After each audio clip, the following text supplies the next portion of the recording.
IT job కోసం try చేస్తున్నారా? Coding tutor లో ట్రైనింగ్ తో పాటు స్టైఫండ్ అండ్ 100% జాబ్ గ్యారంటీ. నమస్తే, వెల్కమ్ టు సుమన్ టీవీ. నేను మీ సాయి. ఆంధ్రప్రదేశ్లో గ్రామ సభలు జరగబోతున్నాయి. నేటి నుంచి డిప్యూటీ సీఎం పవన్ కళ్యాణ్ ఆధ్వర్యంలో ఈ గ్రామ సభలు మొదలయ్యాయి. ఇప్పటికే మైసూరవారిపల్లెలో పవన్ కళ్యాణ్ చేరుకొని అక్కడ గ్రామ సభలు కూడా నిర్వహిస్తున్నారు. దీనికి సంబంధించి మనం మాట్లాడదాం. గ్రామ సభల లక్ష్యం ఏంటి, అక్కడ నేరుగా పవన్ కళ్యాణ్ గారే పాల్గొంటున్న సందర్భంలో అక్కడ జరుగుతున్నటువంటి కార్యక్రమాలు ఏంటి, దీనికి సంబంధించి మాట్లాడదాం. మనతో పాటు Suman TV news chief editor Keshav గారు ఉన్నారు. సార్ నమస్తే. నమస్తే. సో ఆంధ్రప్రదేశ్ వ్యాప్తంగా గ్రామ సభలు చాలా కాలం తర్వాత మొదలయ్యాయి. డిప్యూటీ సీఎం పవన్ కళ్యాణ్ గారు నేరుగా మైసూరవారిపల్లి గ్రామంలో పాల్గొని సభలను నిర్వహిస్తున్నారు. సో దీని లక్ష్యం ఏంటి, ఈ సభలో జరుగుతున్నటువంటి కార్యక్రమాలు ఏంటి?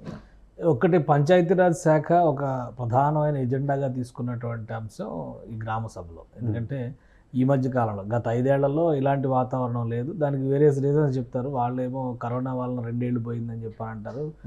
సెంట్రల్ గవర్నమెంట్ ఏమో గ్రామాలకు ఇచ్చినటువంటి నిధులన్నీ కూడా దారి మళ్లించారు కాబట్టి ఆ పనులు జరగలేదని చెప్పినటువంటి ప్రధానమైనటువంటి విమర్శ ఇప్పుడు నడుస్తుంది. కేంద్రంలో ఎన్డీఏ ప్రభుత్వం, రాష్ట్రంలో ఎన్డీఏ ప్రభుత్వం. సో ఈ స్కీమ్స్ సింక్రనైజేషన్ అనేది చాలా ముఖ్యమైనది. అలానే వికసిత్ భారత్ 2047, వికసిత్ ఆంధ్రప్రదేశ్ 2047, ఈ రెండింటి లక్ష్యం ఒకటేంటంటే స్వర్ణాంధ్రప్రదేశ్ ఆవిష్కరణ అని చెప్పని ముఖ్యమంత్రి చంద్రబాబు నాయుడు గారు ప్రకటించారు. అందుకే ఈ 13,326 గ్రామాల్లో ఒకే రోజు గ్రామ సభలు నిర్వహించడం. ఒక చోట వానపల్లి, కోనసీమ జిల్లాలో వానపల్లి గ్రామంలోనేమో ముఖ్యమంత్రి చంద్రబాబు నాయుడు గారు పార్టిసిపేట్ చేస్తున్నారు గ్రామ సభలో. అలానే రైల్వేకూడూరు, అన్నమయ్య జిల్లా రైల్వేకూడూరు నియోజకవర్గం మైసూరవారిపల్లిలో డిప్యూటీ సీఎం పంచాయతీరాజ్ శాఖ మంత్రి పవన్ కళ్యాణ్ గారు పార్టిసిపేట్ చేస్తారు. ఇది ఒక రోజుకి పరిమితం అవుతుందా లేకుంటే నిరంతరంగా కొనసాగుతుందా? ఇది నిరంతరం నిర్వహించేటువంటి ప్రక్రియ. సభలు నేను 3 నెలలకు ఒకసారి నిర్వహిస్తారా, 6 నెలలకు ఒకసారి నిర్వహిస్తారా, ప్రభుత్వ వెసులుబాటును బట్టి తీసుకోవాల్సినటువంటి నిర్ణయం. ఎందుకంటే ఒక ప్రణాళిక, మనకు ఇప్పుడు ఉన్నటువంటి సమాచారం ప్రకారం మొదటి విడత గ్రామ సభలు, తర్వాత జన్మభూమి కార్యక్రమాన్ని ప్రతి ఏటా జనవరి 1వ తేదీ నుంచి 2వ తేదీ నుంచి, జనవరి 2వ తేదీ నుంచి 10వ తేదీ వరకు కానీ 9వ తేదీ వరకు ఇట్లా ఒక వారం రోజుల పాటు నిర్వహించేటువంటి ఒక కొత్త విధానాన్ని మరోసారి అమలు చేయాలని ప్రభుత్వం ఆలోచిస్తున్నటువంటి నేపథ్యంలో గ్రామ సభల్లో తీసుకున్నటువంటి నిర్ణయాలు, అమలైనటువంటి పనులు, వాటి నాణ్యత. ఎందుకంటే పదే పదే పవన్ కళ్యాణ్ గారు చెప్తున్నటువంటి మాట సోషల్ ఆడిట్ అనేటువంటి పదం ఉపయోగిస్తున్నారు.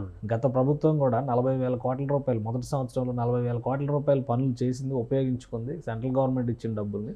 ఆ తర్వాత ఎప్పుడూ ఉపయోగించుకోలేదనేది ఒక ఆరోపణ. ఆ 40,000 కోట్ల రూపాయలకు సంబంధించిన నిధులకి వర్త్ ఉన్నటువంటి పనులు చేసినటువంటి విషయంలో కూడా అన్ని నాసిరకం పనులు, నిలబడని పనులు చేశారు. డబ్బులు డ్రా చేసుకోవడానికి చేసినటువంటి ఎత్తుగడ అనేటువంటి ఒక విమర్శ ఈ ప్రభుత్వం చేస్తుంది. దానిపైన వైట్ పేపర్ కూడా రిలీజ్ చేసే ప్రయత్నాల్లో ఉంది ప్రభుత్వం. కానీ ఇప్పుడు తీసుకున్నటువంటి ఏంటంటే సెంట్రల్ గవర్నమెంట్ స్కీమ్స్ని సింక్ చేస్తూ, అలానే ఏపీ గవర్నమెంట్ ఇచ్చినటువంటి హామీలు, ఈ రెండింటిని సింక్ చేసుకుంటూ ఈ గ్రామ సభల నిర్వహణకి మౌలికంగా 4 అంశాలతో కూడినటువంటి జాబితాని ఆల్రెడీ రిలీజ్ చేశారు. ఈ గ్రామ సభల్లో ఏ అంశాల మీద మాట్లాడాలి. ఒకటి, మరుగుదొడ్లు, విద్యుత్తు, కుళాయి, గ్యాస్ కనెక్షన్లు. ఇవన్నీ కూడా సెంట్రల్ గవర్నమెంట్ స్కీమ్స్. అందుకనే మీరు గమనిస్తే జనసేన పార్టీ, బీజేపీ కూడా పిలిపించింది గ్రామ సభల్లో స్థానిక నాయకత్వం మొత్తం ఇన్వాల్వ్ అవ్వాలని. తెలుగుదేశం నుంచి కూడా స్థానిక నాయకత్వం పార్టిసిపేట్ చేస్తుంది. మరుగుదొడ్లు స్వచ్ఛ భారత్ మిషన్ కింద సెంట్రల్ గవర్నమెంట్ అమలు చేస్తుంది. దానికి కొంత ఎయిడ్ స్టేట్ గవర్నమెంట్ ఇచ్చి ఆ మిషన్ని స్వచ్ఛ ఆంధ్రప్రదేశ్ పేరుతో ఆంధ్రప్రదేశ్ ప్రభుత్వం కూడా అమలు చేస్తుంది. ఇక్కడ 2 స్కీమ్స్ని సింక్ చేస్తారు. అలానే విద్యుత్కి సంబంధించి విద్యుత్ కనెక్షన్స్ పైన కూడా ఘర్ ఘర్ సూర్యఘర్ యోజన అని చెప్పని ఒకటి సెంట్రల్ గవర్నమెంట్ తీసుకొచ్చింది. Solar project. ఇవన్నీ కూడా గ్రామాల్లో వాటిలో ఎంకరేజ్ చేయాలని, వీటిని ఇంటిగ్రేట్ చేయడం. ప్రతిదీ అలానే ఉంది. కుళాయి, అలానే జల్ జీవన్ మిషన్.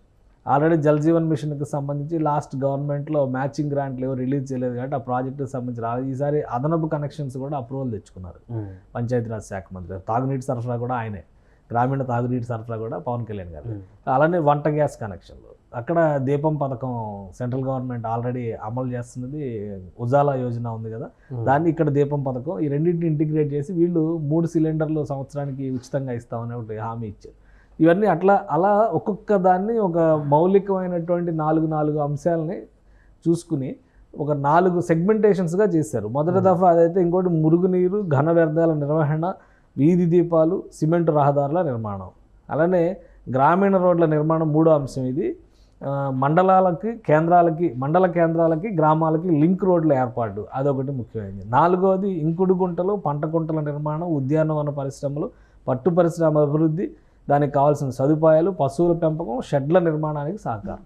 సో ఇట్లా ఒక 4 సెగ్మెంట్స్ కింద చేసుకుని, ఒకటేమో ఇంటికి కావాల్సినటువంటి అవసరాలు ఫస్ట్ పాయింట్, రెండోదేమో ఊరికి కావాల్సినటువంటి అవసరాలు, మూడోదేమో ఊరిని ఇతర గ్రామాలతో లింక్ చేసేటువంటి అవసరాలు, నాలుగోదేమో సమాజానికి ఉపయోగపడేటువంటి ఇంకుడు గుంటల దగ్గర నుంచి పండుగ. ఇట్లా ఒక 4 సెగ్మెంట్స్ కింద ఈ గ్రామ సభల్లో చర్చించాల్సినటువంటి అంశాలు, ఆ ఊరికి కావాల్సినటువంటి అవసరాలు, వీటిని సెగ్మెంటేషన్ చేశారు. దీని ప్రకారం అక్కడ ఏదైతే లోపం ఉందో దాన్ని భర్తీ చేసేటువంటి ప్రయత్నం రాష్ట్ర ప్రభుత్వం చేస్తుంది.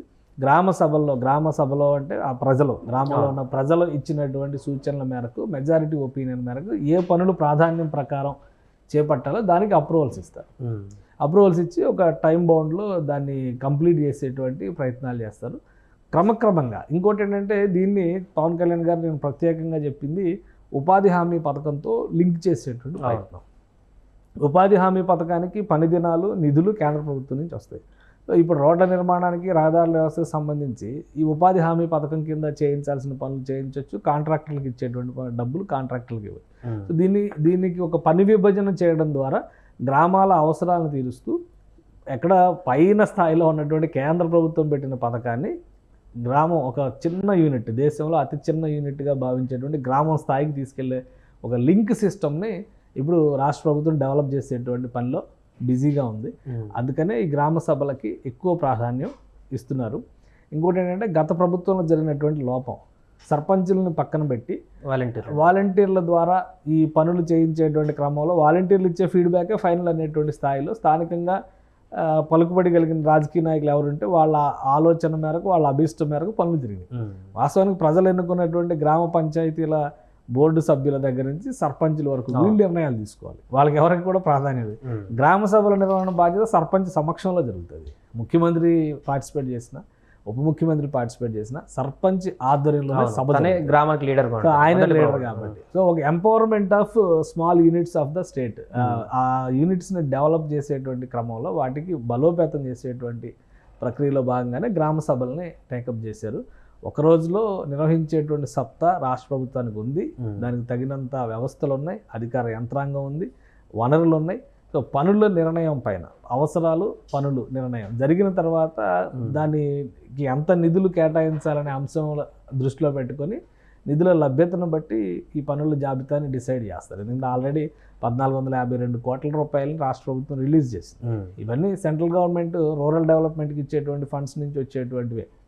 సో వాటిలో 998 కోట్ల రూపాయలని గ్రామ పంచాయతీలకు ఇచ్చారు. అర్బన్ ఏరియాస్ డెవలప్మెంట్కి 454 కోట్ల రూపాయలు అర్బన్ ఏరియాస్కి ఇచ్చారు. సో ఇవన్నీ కూడా గతంలో జరగలేదు. నిధుల మళ్లింపు జరిగింది అనేది ప్రధాన అభియోగం. ఇప్పుడు దాన్ని మళ్ళీ ఒక స్ట్రీమ్ క్రియేట్ చేసేటువంటి ప్రయత్నం ఈ ప్రభుత్వం చేస్తుంది. ఇప్పుడు ఈ గ్రామ సభలలో ఏకాభిప్రాయం రాకపోతే గ్రామాలలో అక్కడ ఎలాంటి నిర్ణయం తీసుకునేటువంటి అవకాశం ఉంటుంది? అది అంటే ఎక్కువ మెజారిటీ అభిప్రాయాన్ని బట్టి వెళ్తారు. ఎందుకంటే ఇప్పుడు గ్రామానికి మంచినీళ్ళు కావాలనేటువంటి విషయంలో వ్యతిరేకించేవాడంటే వాడు భ్రష్టు పట్టిపోతాడు. కాబట్టి ఎక్కువ మౌలిక అవసరాలు, మనం ఇప్పుడు చదివిన జాబితా కూడా గతంలో మనం చూస్తే గ్రామాల్లో చెత్త నిర్వహణకి సంబంధించిన ప్లాంటులను కూడా ప్రభుత్వాలు ఏర్పాటు చేసినాయి. ఆ ప్లాంటుల్ని రాష్ట్ర ప్రభుత్వం స్వచ్ఛ భారత్ మిషన్ కింద తడి చెత్త, పొడి చెత్త, ఈ క్యాంపెయిన్స్ అన్ని గతంలో కూడా నిర్వహించారు. అదేంటంటే కంటిన్యూస్గా జరగాల్సిన ప్రాజెక్టు. అది మధ్యలో ఆర్థిక అవసరాలు, ఆర్థిక కారణాలతో ఆపేస్తే నష్టం జరిగేది సమాజానికి, దానివల్ల నష్టపోయేది ఆ గ్రామం. సో ప్లస్ గ్రామాల్లో ఇటువంటివి పెట్టడంతో చెత్త ద్వారా విద్యుత్ చేసేటువంటి ప్రాజెక్టులు చేసి గ్రామ పంచాయతీలకి నిధులు వచ్చేటువంటి వెసులుబాటును కూడా గతంలో చేశారు. ఇప్పుడు అవన్నీ కూడా అటకెక్కినాయి. గ్రామ సభలు జరగడం ద్వారా ఇవన్నీ ఒక స్ట్రీమ్ లైన్లోకి వస్తాయి. గ్రామ అభివృద్ధి, గ్రామ అవసరాల కోసం అందరూ ఒక మాట మీద నిలబడాల్సినటువంటి అవసరం ఉంటుంది. గ్రామ స్థాయిలో మనం గమనిస్తే గ్రామ స్థాయిలో రాజకీయ పార్టీలు లేవు. సర్పంచ్ ఎన్నికలు పార్టీల గుర్తుల మీద జరగవు. అభిమానాలు ఉంటే ఉండొచ్చు, కానీ గ్రామాభివృద్ధి కోసం అందరం కలిసి నడవడం అనేది చాలా ముఖ్యమైనటువంటి అంశం. అక్కడ రాజకీయాన్ని తీసుకొస్తే నష్టపోయేది ఆ ఊరి ప్రజలు. కాబట్టి ఖచ్చితంగా వ్యతిరేకిస్తారు. అక్కడ సమన్వయం చేసేటువంటి బాధ్యతని సర్పంచ్ తీసుకుంటారు. ఈ గ్రామ సభలు జరగడం వల్ల జరిగేటువంటి అడ్వాంటేజ్ ఏంటంటే అధికార యంత్రాంగం మొత్తం అక్కడే ఉంటుంది. కాబట్టి రూల్ పొజిషన్ బట్టి అక్కడ ఏ నిర్ణయం తీసుకోవాలనేటువంటి సలహా వాళ్ళు ఇస్తారు. అలానే మంత్రుల స్థాయి, ఎమ్మెల్యే స్థాయి ఉన్నటువంటి ప్రజాప్రతినిధులు అందరూ అక్కడ పార్టిసిపేట్ చేసినప్పుడు పెద్దరికంగా ఒక మాట చెప్పి మందలించి ప్రభుత్వం అంటే గ్రామ అవసరాల కోసం ప్రభుత్వం నిర్ణయాలు తీసుకునే విధంగా ప్రోత్సహించే వెసులుబాటు కూడా ఉంటుంది. అనవసరమైన కక్షల కార్పణ్యాలకు వెళ్ళేటువంటి అవసరం కూడా ఉంది. ఎందుకంటే అందరూ కూర్చుని మాట్లాడుకుంటారు కదా. ఒక గ్రామ సభలో పార్టిసిపేట్ చేయలేదనుకోండి, నష్టం వాళ్ళకే ఉంటుంది. రేపు పొద్దున ప్రజల అవసరాలు ఈ ప్రభుత్వం తీర్చిందంటే వీళ్ళకి పాజిటివ్ అవుతుంది. తీర్చేటువంటి క్రమంలో ఈ ప్రభుత్వం ఇప్పుడు ఎక్కడ ప్రాబ్లం వస్తుంది, ఏదైనా ఒక పెద్ద రహదారి ఏర్పాటు చేయాలంటే బడ్జెట్ ఎక్కువ అవుతుంది అనుకున్నప్పుడు ప్రభుత్వం చేపట్టలేమన్నప్పుడు ఫెయిల్యూర్ ప్రభుత్వానికి అవుతుంది. అసలు రైజ్ చేసేందుకు విపక్షంగా అక్కడ ఉండాలి కదా, గొంతు వినిపించాలి కదా. సో అందుకని ఇదొక అద్భుతమైనటువంటి ప్రజాస్వామ్యయుతమైన ప్రక్రియ. దాన్ని సద్వినియోగం చేసుకుంటే రాజకీయాలకు అతీతంగా, గ్రామంలో ఉండే కక్షలో వ్యక్తిగతమైనటువంటి కార్పణ్యాలకు అతీతంగా చేసుకుంటే గ్రామాభ్యుదయం అనేది చాలా ఈజీగా అచీవ్ కాగలిగినటువంటి లక్ష్యం అవుతుంది. అలా కాని పక్షంలో మళ్ళీ రాజకీయాలుగా మీరు అన్నట్టుగా అవుతాయి. ఎందుకంటే ఇప్పుడు పల్నాడు ఏరియాలో మనం చూస్తున్నాం, రాత్రి కూడా కొన్ని ఘటనలు జరిగినాయి, దాడులు జరిగినాయి, భౌతిక దాడులు జరిగినాయి. సో ఇటువంటివన్నీ కూడా సహజం. కానీ కలిసి కూర్చున్నప్పుడు ఈ సమస్యల పరిష్కారానికి బాటలు వేయడానికి కావాల్సినంతమంది పెద్ద మనుషులు అక్కడ అందుబాటులో ఉంటారు.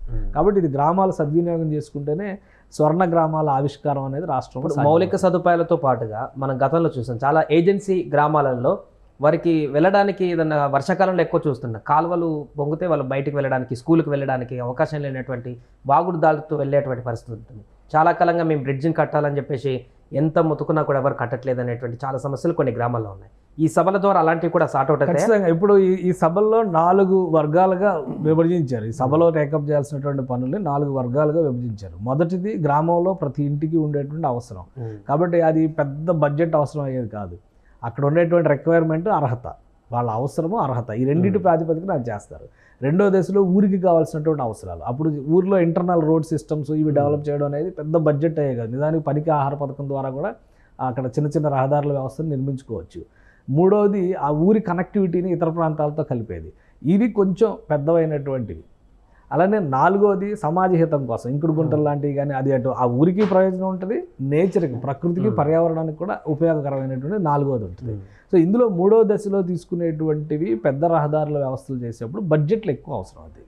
ఉదాహరణకి మీరు చెప్పినట్టుగా ఏజెన్సీ ప్రాంతాల్లో ఏజెన్సీ ప్రాంతం స్థాయి ఉండేది చాలా తక్కువ. అక్కడ ఉండేది ఒక 1000 మందో 2,000 మందో ప్రజానేకం ఉన్నప్పుడు ఒక బ్రిడ్జ్ నిర్మాణం అనేది అది 30 కోట్లు 40 కోట్లు వాల్యూ చేస్తున్నప్పుడు అప్పుడు ఖచ్చితంగా రాష్ట్ర ప్రభుత్వం దానిలో ఇన్వాల్వ్ అవ్వాల్సి ఉంటుంది. దాని నాణ్యతా ప్రమాణాల విషయంలో. ఎందుకంటే రాష్ట్ర ప్రభుత్వంలో ఏ స్థాయి ఉద్యోగి అయినా, ఎంత ఐఏఎస్ ఆఫీసర్ అయినా కానీ ₹1,00,000 మించి ఖర్చు పెట్టడానికి అవకాశం లేదు.